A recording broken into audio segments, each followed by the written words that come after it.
Muito bem, hoje eu vou dar uma pausa no nosso livrinho, que é A Vida Cristã no Lar. Eu vou dar uma pausa nele e vou tratar de um assunto que é muito importante para nós, até porque também nós estamos com bastante crianças na igreja, não é? E nós não tiramos as crianças do culto. E muitas pessoas se perguntam por que as crianças não saem na hora do culto. Está faltando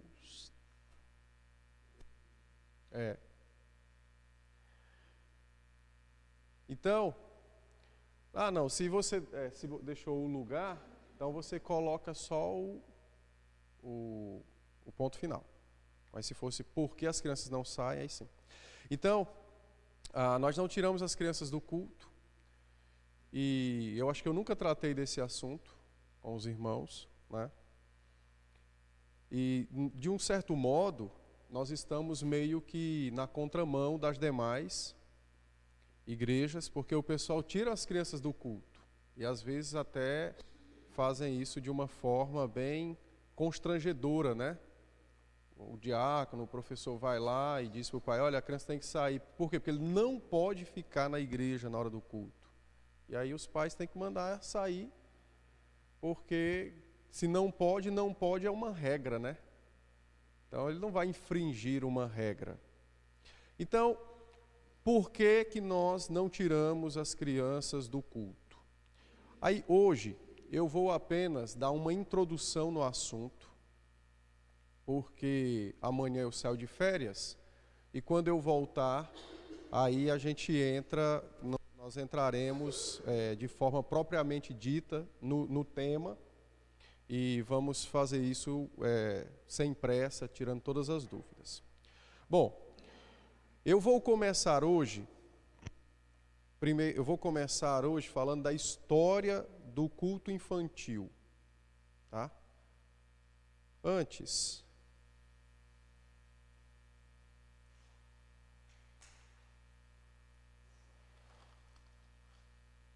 todos lembram, eu preguei nesse texto recentemente, eu vou apenas ler para os irmãos relembrarem, né?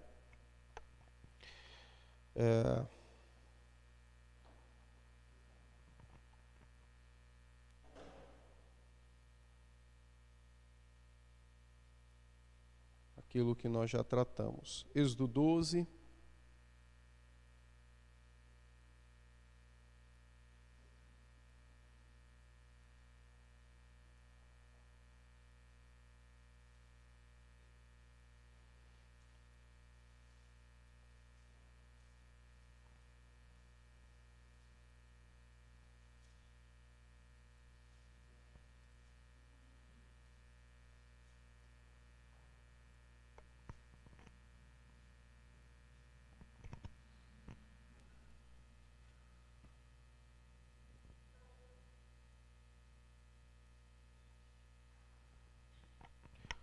Êxodo 12, todos lembram, né, da Páscoa, mas olha os versos 26 e 27, não é?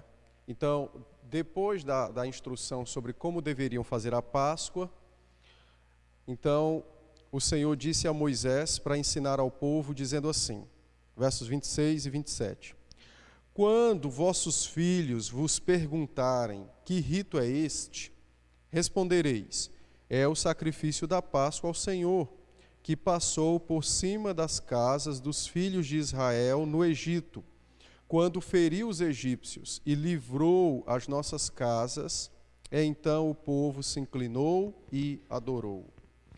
No capítulo 10, não é? No capítulo 10, nós também tratamos sobre isso. Quando Faraó estava... Esse é um dos livrinhos que nós vamos tomar por base, quando eu for tratar da parte bíblica, e outro quando eu for tratar da parte da aliança, tá? Esse também trata. Os versos 7 a 10 dizem assim, então os oficiais de Faraó lhe disseram, até quando nos será por cilada este homem? Deixa ir os homens para que sirvam ao Senhor seu Deus. Acaso não sabes ainda que o Egito está arruinado? Então Moisés e Arão foram introduzidos à presença de Faraó, e este lhes disse: Ide, servi ao Senhor vosso Deus. Porém, quais são os que hão de ir?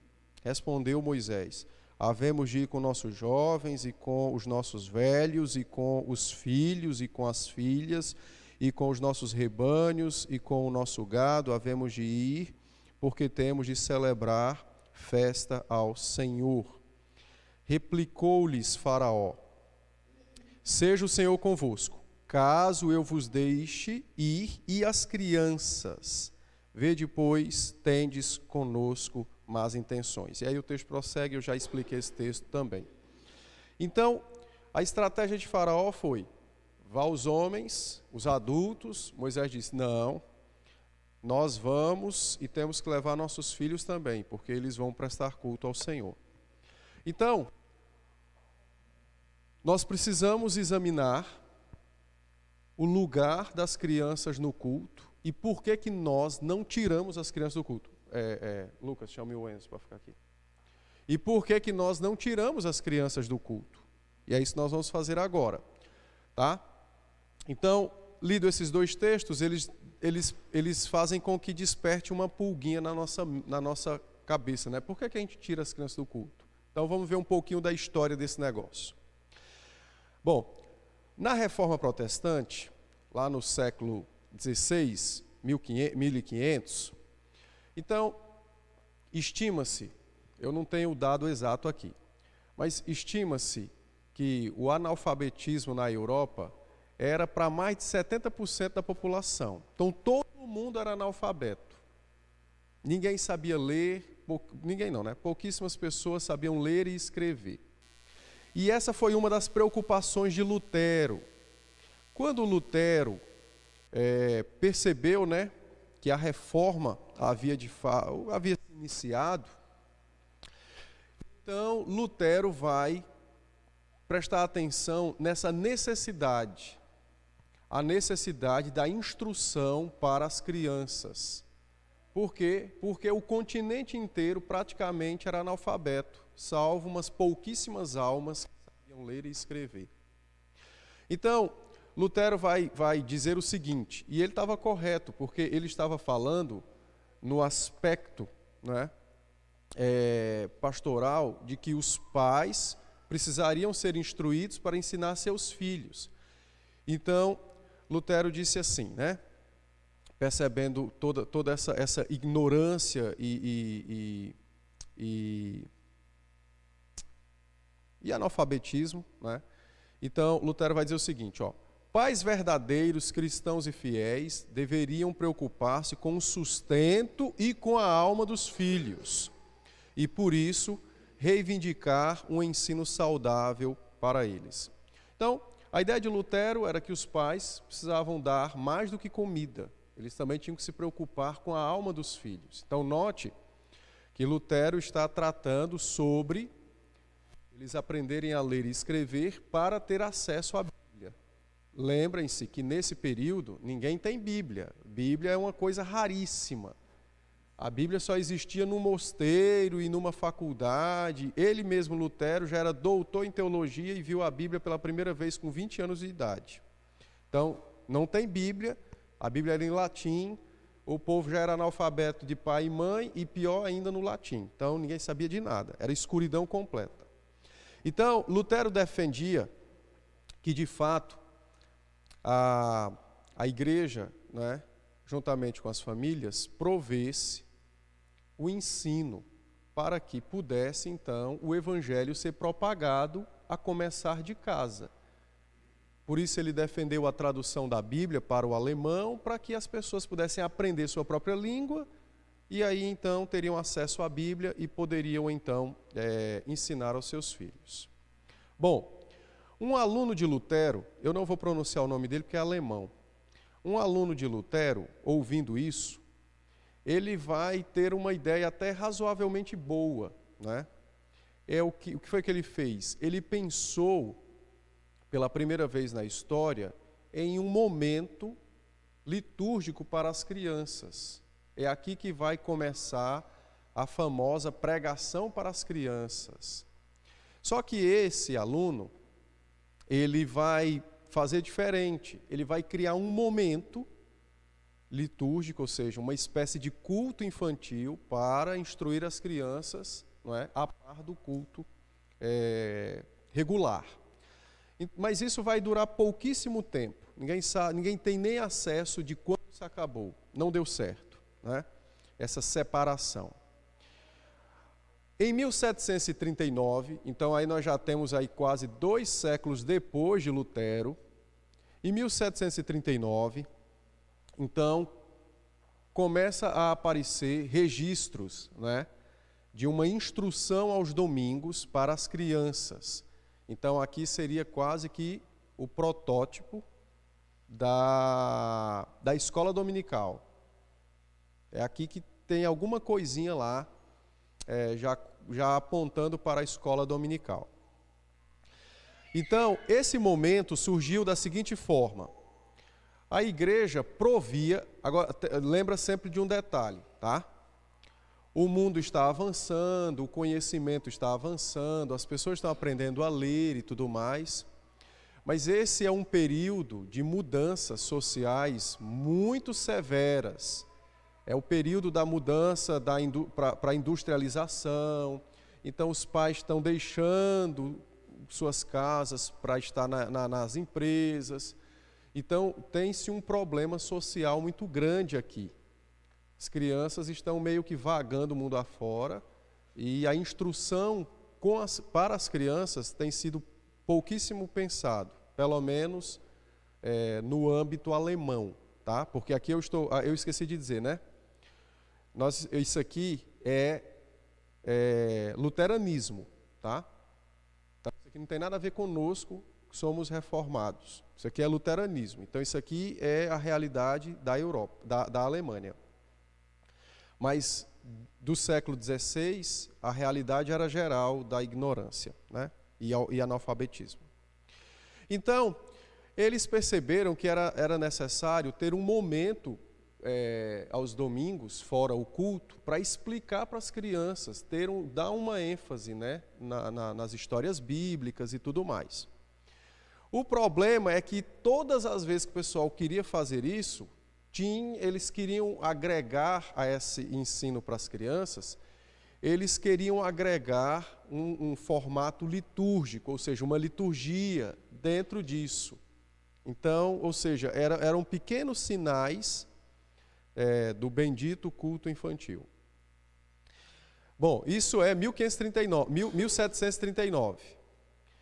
Posteriormente, em 1767, o pastor Frederick Oberlin, ele vai reunir as crianças, não é, lá na sua igreja, aos domingos, para ler e explicar as histórias bíblicas, né? E assim ele começa a auxiliar esses pais. Isso aqui aí aqui já não tem, por exemplo, a questão litúrgica, isso aqui então é pequenas escolas cristãs. Então ele vai reunir com esse foco de ter lá um momento de aula para elas. Então aqui você tem a escola dominical para crianças dentro da igreja luterana, de tradição anglo-americana, porque isso vai parar nos Estados Unidos também quando os luteranos vão para lá. Tá? Então, você vê que tem Lutero com uma preocupação pastoral, o seu aluno desvia o foco e quer criar um culto à parte, não funcionou. 200 anos depois, o pessoal tenta repetir a mesma ideia, né? Não deu certo. Sente aí do lado do... ele vai sair? Não deu certo, né? E então, agora...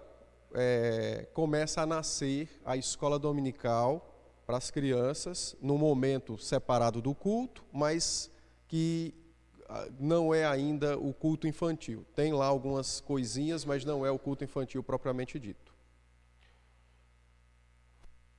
Lucas, avise para o Marcelo que ficaram aqui, por favor. Bom, então isso é no mundo germânico, né, na Alemanha, dentro da tradição luterana.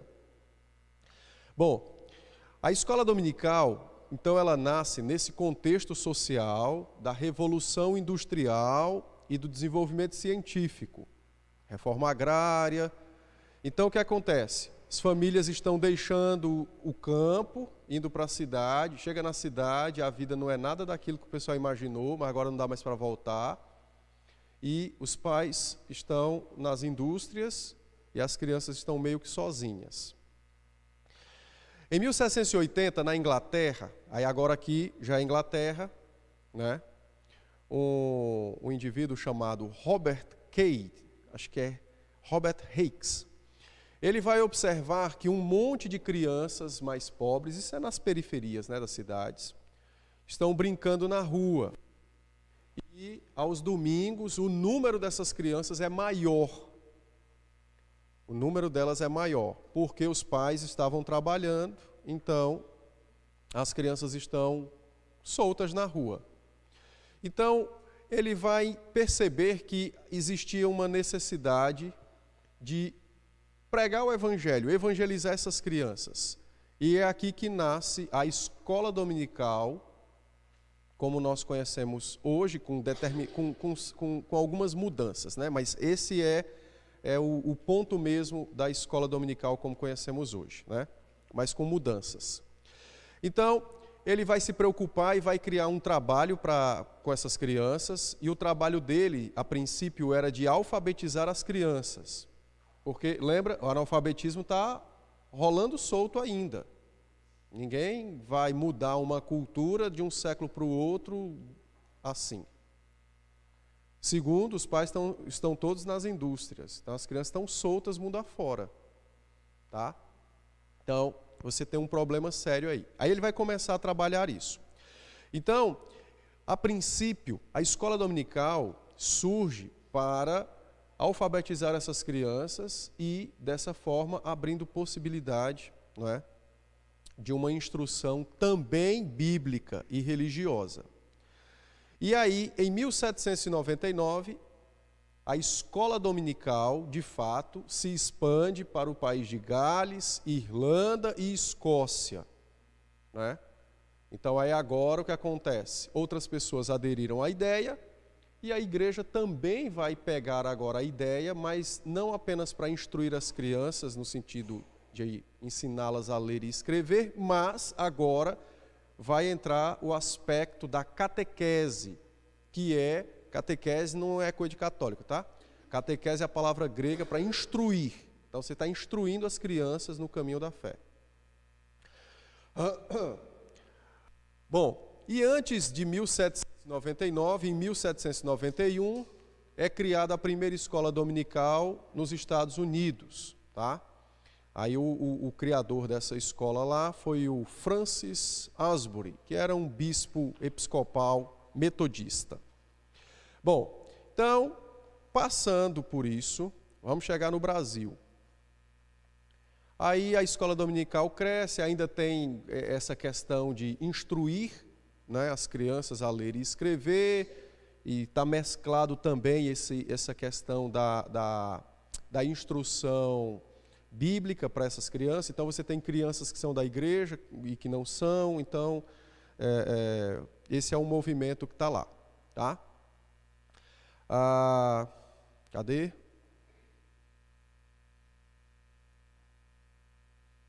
Tá. Em 1869, então, é quando a escola dominical, né, deixa agora de ser escola dominical, voltando agora para a tradição anglicana, né?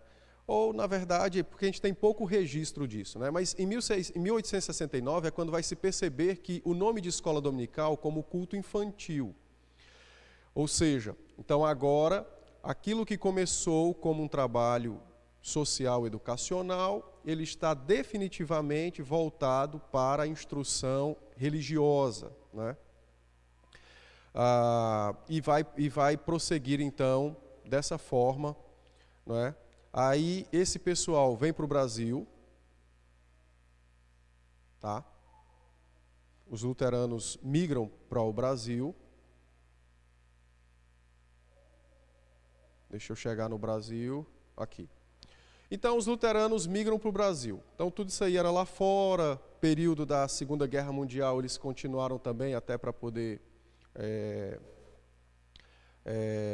trabalhar as questões anti-Hitler e etc. E os que eram contra Hitler, a favor de Hitler também trabalhavam pró-Hitler. Então, a escola dominical foi usada também para as duas coisas. Tá. Então, os anglicanos mudam para o Brasil, não é? Aí agora eu não vou mais falar da escola dominical, porque a primeira escola dominical no Brasil, quem fez foi Robert Calley, lá no Rio de Janeiro, no ano de 1858, tá? Na igreja fluminense. Calley era um presbiteriano, mas que fundou o congregacionalismo no Brasil. Aí aqui eu saio da escola dominical e fico no culto infantil. Como é que esse negócio nasceu, né? Então nós já vimos que ele nasce com quer dizer, ele nasce errado tendo um bom propósito, né? Aí tem seus altos e baixos, mescla-se com escola dominical, outras horas o pessoal quer mudar e fazer um culto infantil para as crianças. Então fica nesse vai e vem. Nós não temos muitos documentos que tratem também sobre a história deles. Aqui são alguns que tratam sobre isso.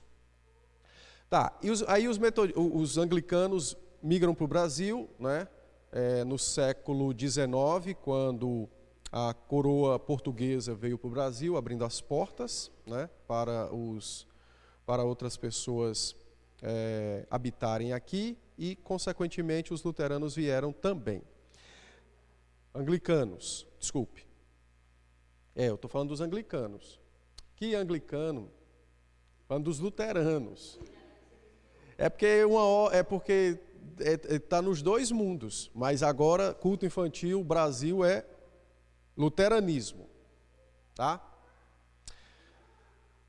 Os luteranos então migram para o Brasil, né? E então, a princípio, eles também trouxeram essa prática. As igrejas não tinham o propósito naquela época de fazer missões, porque eram imigrantes, não vieram missionários, então era uma igreja de imigração, mas eles trouxeram suas práticas, né? Depois a coisa foi se organizando, tá? E aí, em 1969, vai ser criado o Departamento de Catequese das Igrejas Luteranas, né? Que tinha o objetivo de comandar a educação cristã nas escolas que pertenciam à denominação e também nas igrejas, tá? E aí nós chegamos no ano de 1971. Então, em 71, foi produzido um material, né, ou estudos para a escola dominical, que era praticamente uma orientação para auxiliar o culto infantil. Então, em 1971, vai ser produzido um material que era para auxiliar, dando orientações sobre como proceder no culto infantil. Aí, no outro ano, 1972, o Departamento de Catequese, que já foi estabelecido em 69, então ele vai publicar um manual que orienta o culto infantil e a escola dominical nas igrejas luteranas, tá? Então, aqui é quando você tem agora documentos formais sobre o culto infantil. Então, aqui você passa a ter documentos formais sobre o culto infantil. Tá bom? Bom, então, só para os irmãos terem uma ideia, eu vou fazer a leitura aqui de um pedacinho desse manual. A escola dominical foi caracterizada como? Aí lá tinha assim, ó, aula de ensino cristão, de catequese sendo realizada em poucas comunidades em nossa igreja, enquanto que a prática do culto infantil se coloca mais sob o aspecto de mensagem, pregação, de adoração, de culto, pondo ênfase na parte narrativa, estando amplamente divulgada no âmbito de nossa igreja. Isso aqui é um trecho desse manual para orientação do culto infantil e da escola dominical. Então, é bem claro as orientações, qual era o alvo da escola dominical, qual era o alvo do culto infantil, o que deveria ter nesse culto infantil, pregação, adoração, né? Era culto de verdade. E aí aqui nós vamos ter, o culto infantil é um problema, mas eu não vou tratar do problema hoje, que eu só estou dando um panorama. Mas aqui nós vamos ter um outro problema. É aqui que vai ter uma mudança, ou um começo de mudança, né? Eu creio que por influência disso aqui também, nas nossas igrejas, na Igreja Presbiteriana do Brasil, que é o quê? Esse manual, ele vai ser utilizado pelas igrejas anglicanas e outras igrejas vão adotar também esse negócio.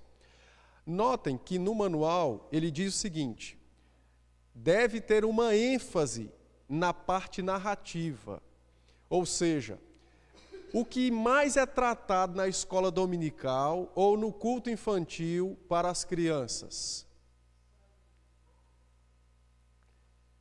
Isso aqui foi o elemento emburrecedor das crianças. É emburrecedor. Por quê? Porque como a ênfase é somente narrativa, então fez-se uma divisão, ou seja, fala das historinhas apenas, né? Traz os aspectos morais, mas tem uma divisão, não se tem evangelho. Não se tem evangelho. Então as crianças estavam constantemente na igreja, constantemente tendo contato com a Bíblia, mas não eram evangelizadas. Então todo mundo queria ser Davi para vencer o Golias, mas qual é o propósito dessa história estar na Bíblia? Não sei. Entendeu? Não sei.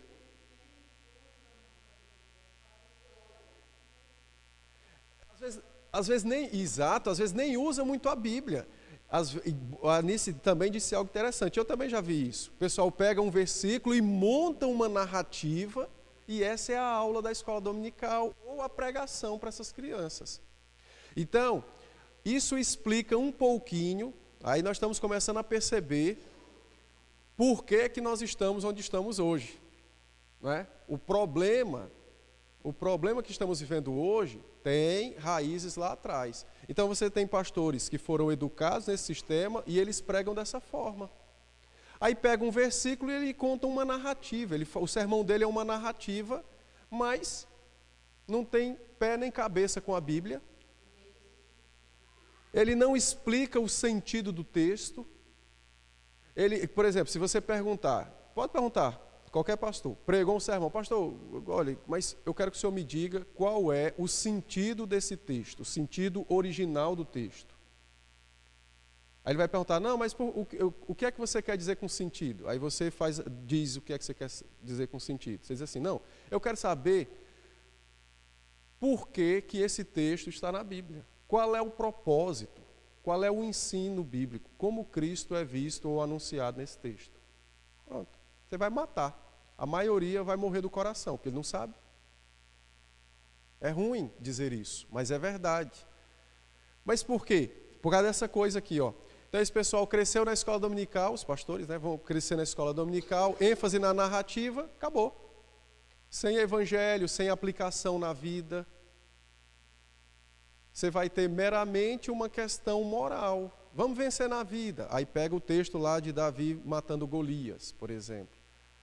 Mas ninguém explica, por exemplo, vamos supor, pergunte para alguém, né? Se alguém pregar nesse texto, você pergunta assim, mas por que o exército de Israel não enfrentou o exército filisteu? Por que Saul, que era o rei, lembra daquele rei bonitão, grandão, que todo mundo aclamou? Por que ele não foi enfrentar o Golias? E por que na história, Davi, que era um pastor de ovelhas, se torna agora o grande campeão de Israel? Por quê? Entende? Então, perguntas como essas mostram que o sentido do texto não é explicado. Tá bom, digamos que haja uma catástrofe no mundo e todas as Bíblias do mundo se perderam. Você só tem agora 2 folhas da sua Bíblia. E essa história, como é que eu aprendo de Jesus nessa história? O que essa história me fala de Cristo? Como essa história me leva até a cruz? Aí você mata um bocado do coração. Problema não, Rodrigo? É o Bills, né? Só que no sentido da Bíblia, né?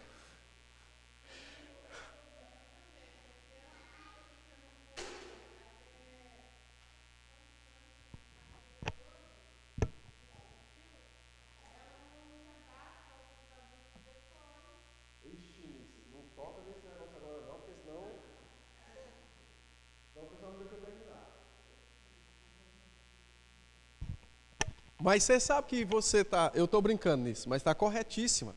Um dos grandes... Por que que a adolescência se tornou um problema na igreja nessa parte de culto? É isso. O menino passou do dia que nasceu até 12 anos fora do culto. Num momento lúdico, cheio de brincadeira e tarará. Aí, do nada, ele agora tem que sentar aqui. Tu acha mesmo que ele vai aceitar de graça? Aí leva um tempo para se adaptar. Nesse tempo de adaptação, os pais ficam impacientes porque não aprenderam como orientar os filhos a ficar no culto. A igreja fica impaciente porque ela não foi educada a ser misericordiosa com crianças no culto.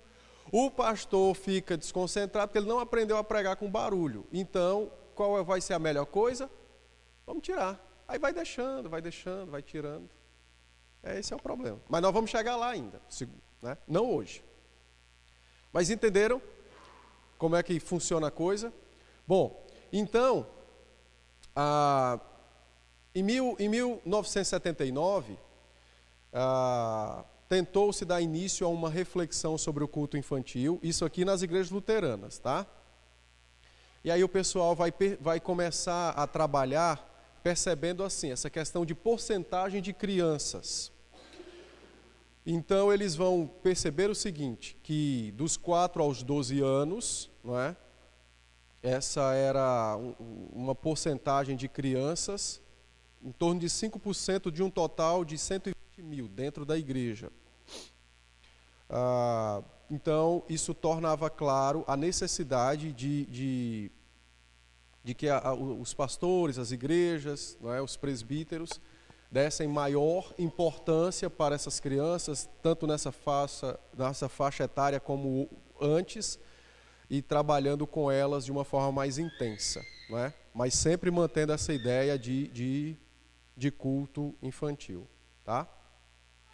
Deixa eu ver o que foi. Deixa eu ver aqui. Foi que eu separei mais para tratar dessa parte histórica. E aí nós vamos mudar um pouquinho.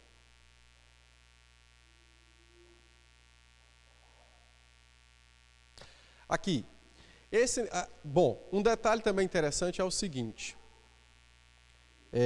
Desde o passado, desde lá de Lutero, então é nítido, apesar de que Lutero não fez isso, né?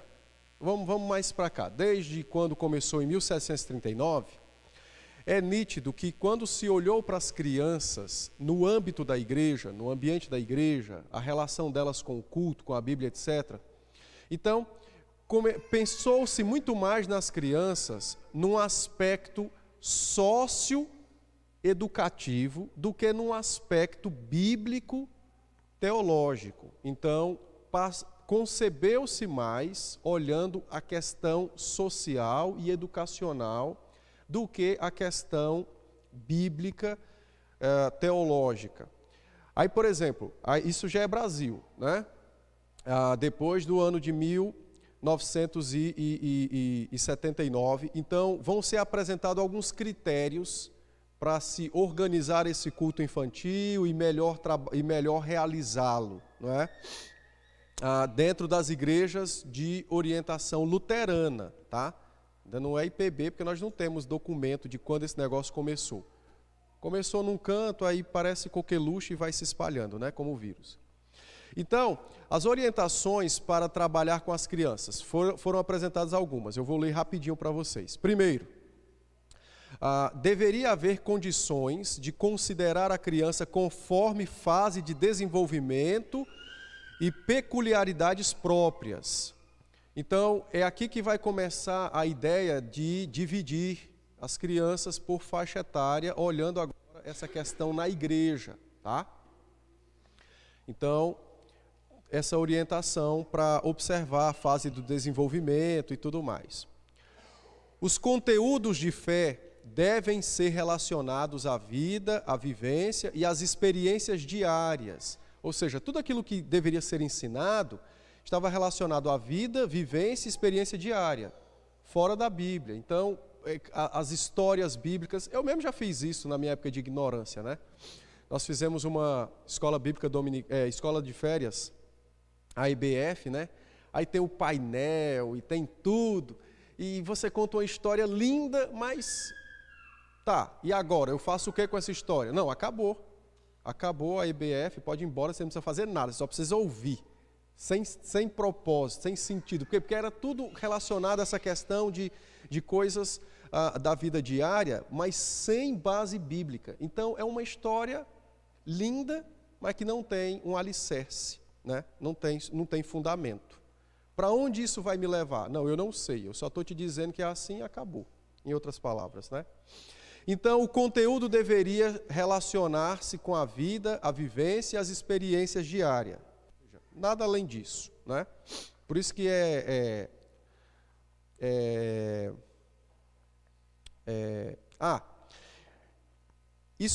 isso aqui hoje é praticado no âmbito dos adolescentes, né? Por isso que o pastor de jovens é aquele pastor que ele tem que ser escrachado, relaxado e boca suja muitas vezes, para se comunicar com o jovem.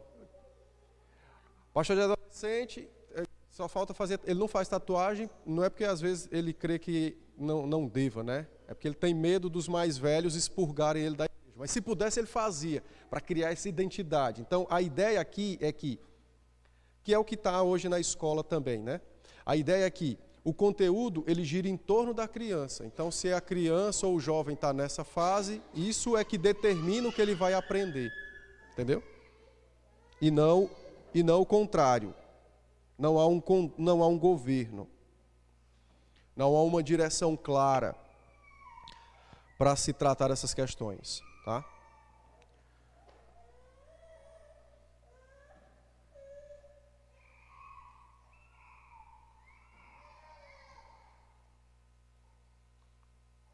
O Helder hoje está com gosto. Deixe ele. Faz parte. E vem o Epafrodito ainda aí, para fazer companhia. Olha lá, a Catarina se solidarizou. É o irmão dela, eu falei de um, ó, tá vendo? Catarina lá. A galera tem uma ligação que se mexe com um, mexe com todos. Tá vendo? Oi, seu João.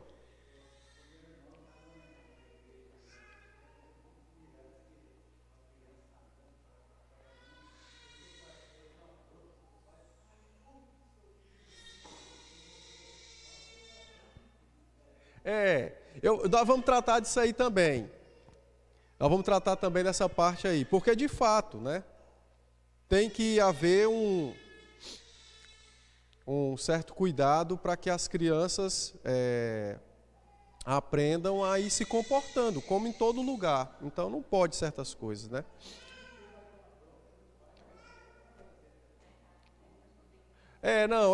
Se o pastor... a gente tem que ter paciência, né? Às vezes dá aquela chamada carinhosa, né? Fulano, aí a pessoa já vai, mas tem que ter mesmo, né? Caleb, vai vir aí o Pepino breve, né? Pepino, que é o Epafrodito, é o de lá, né? O da Taimara é o príncipe cristão, pai do Carlos Magno, Pepino breve. Então tem que ir dando essa chamadinha aí, né? Mas nós vamos chegar lá também, seu João. Bom, terceiro lugar. Então eles falavam o seguinte, ó, ensaio da comunhão. Então deveria ter esse ensaio, considerando o quê? Ó, iniciação à vida de comunhão na comunidade, né, oportunizando vida em comunhão, amizade, tarefas, experiências, que mais? Ou seja, aqui é quando você começa a fatiar a igreja. Vamos fazer uma atividade para criança. Aí não vai jovens, não vai adolescente, nem o pai, mas a mãe vai. Então, é quando você começa a setorizar, criar setores, fragmentar, entendeu? Então, isso também começa aí, não é? Considerar a criança um sujeito ativo, deveria oportunizar formas de expressão vitais para que as crianças se constituam como pessoas. Então, notem que aos pouquinhos, algo que hoje nós lutamos contra, que acontece aqui no âmbito da igreja, é a ideia de que a igreja, esses instrutores, começam a assumir a paternidade dos filhos. Porque quem introduz os filhos na vida como pessoas são os pais, não é a igreja, não é o tutor, nem o professor. Então, está vendo como sorrateiramente a coisa vai mudando? E por aí vai. Então, essa é a experiência aí histórica, não é, do culto infantil, tá? Depois eu trato sobre a pregação para crianças, que não é errado. Esse termo era usado dentro das igrejas calvinistas com o propósito de os pastores pregarem numa linguagem compreensiva para as crianças. Ou seja, se uma criança entende seu sermão, um adulto também vai entender, né? Então essa é a ideia, mas aqui já tem, no caso lá do ambiente luterano, então já tem algumas coisas mais específicas para isso, tá bom? Bom, então para finalizar, porque nosso tempo já terminou, então veja o seguinte, então como é que nasce o culto infantil? Ele nasce a princípio tem uma necessidade verdadeira, precisa ser instruído as crianças e os pais não tinham instrução para dar, porque todo mundo era analfabeto. Então é assim que nasce, não é?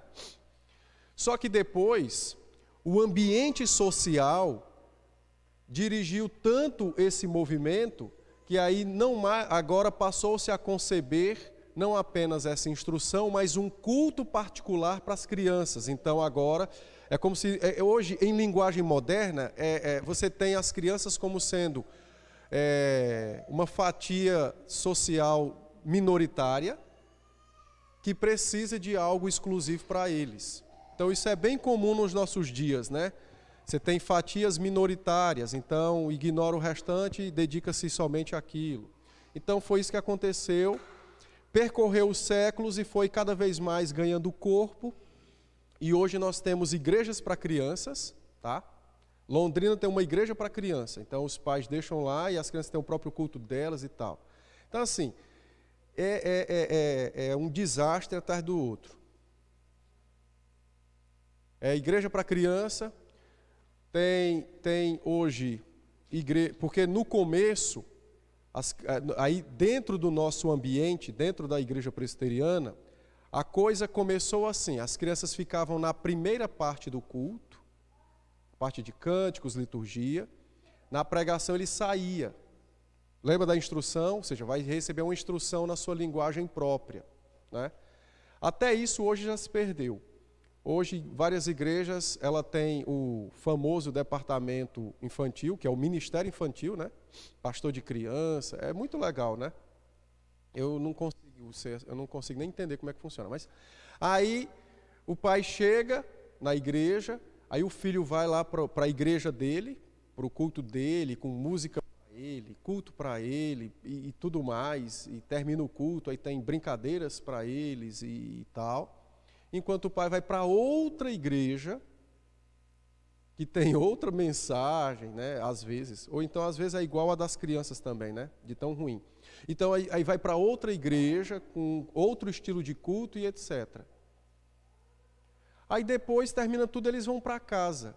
Ou seja, é muito semelhante você ir no shopping center, onde você tem uma loja com produtos de adulto e uma loja com produtos de criança. Entendeu? Hoje tem lojas que oferecem o serviço de cuidar dos seus filhos enquanto você vai fazer suas coisas. Então, nada é por acaso, tem sempre um propósito por trás disso. E, infelizmente, ainda que fosse uma necessidade real daquela época, instruir as crianças, o propósito era meramente humanista, não tinha evangelho. Quando o evangelho entrou nesse negócio, o evangelho teve que ser submisso à proposta social.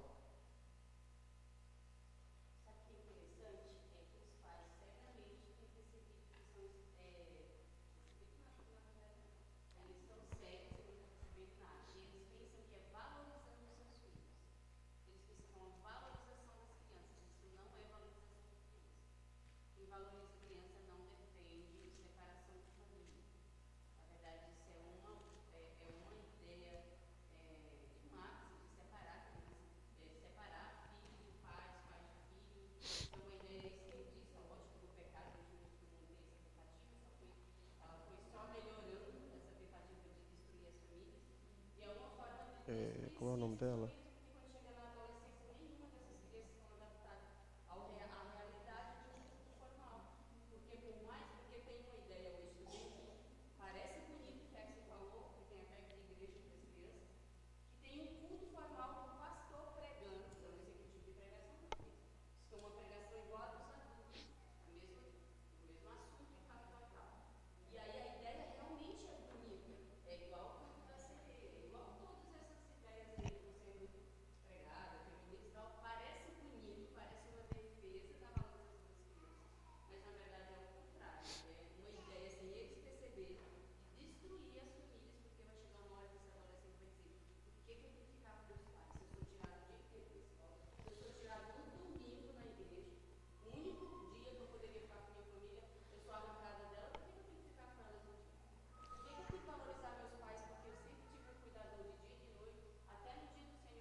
O resultado foi o que a Anice colocou. Não vai querer ficar e você tem sempre um afastamento, né, da família.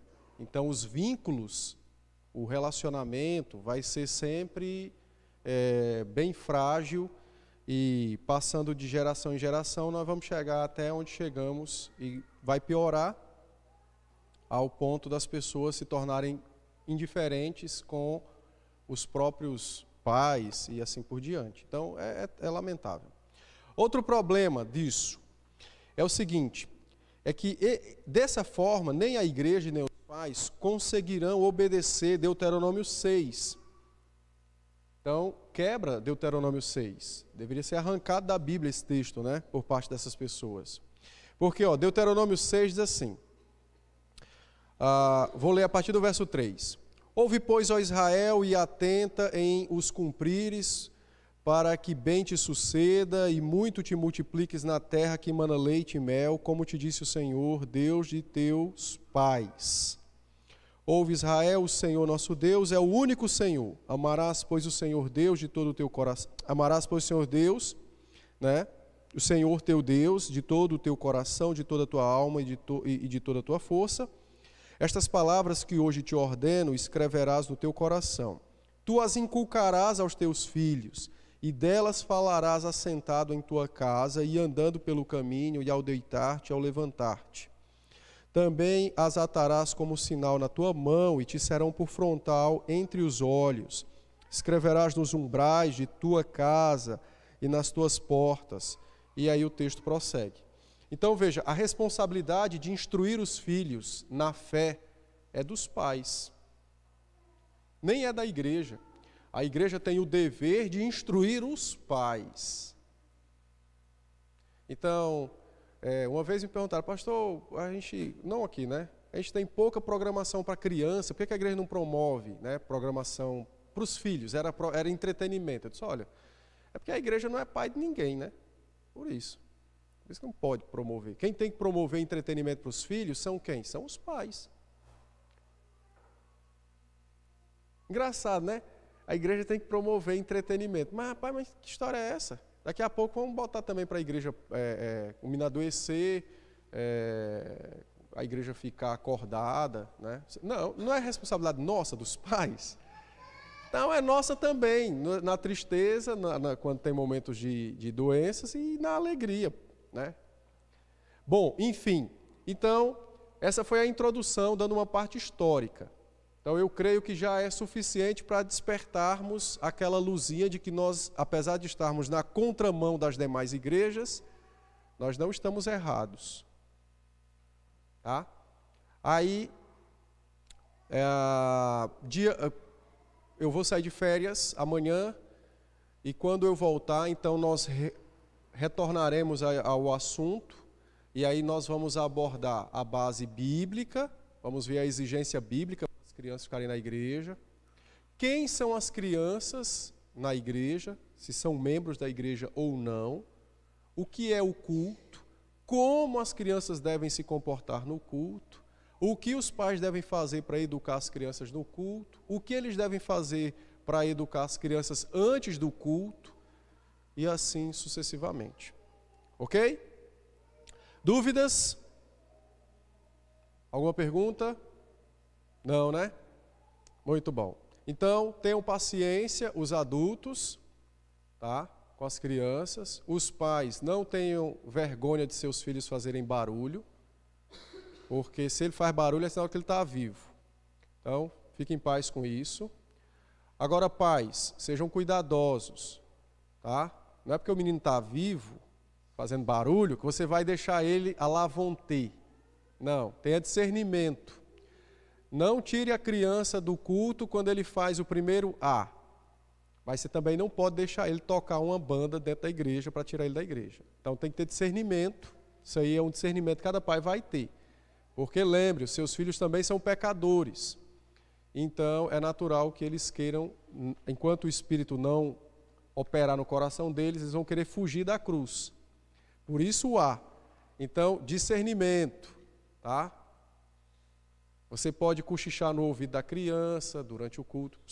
Ó, fulano e tal. Vamos fazer tal coisa, que é cantar, ler, orar, ouvir, tal.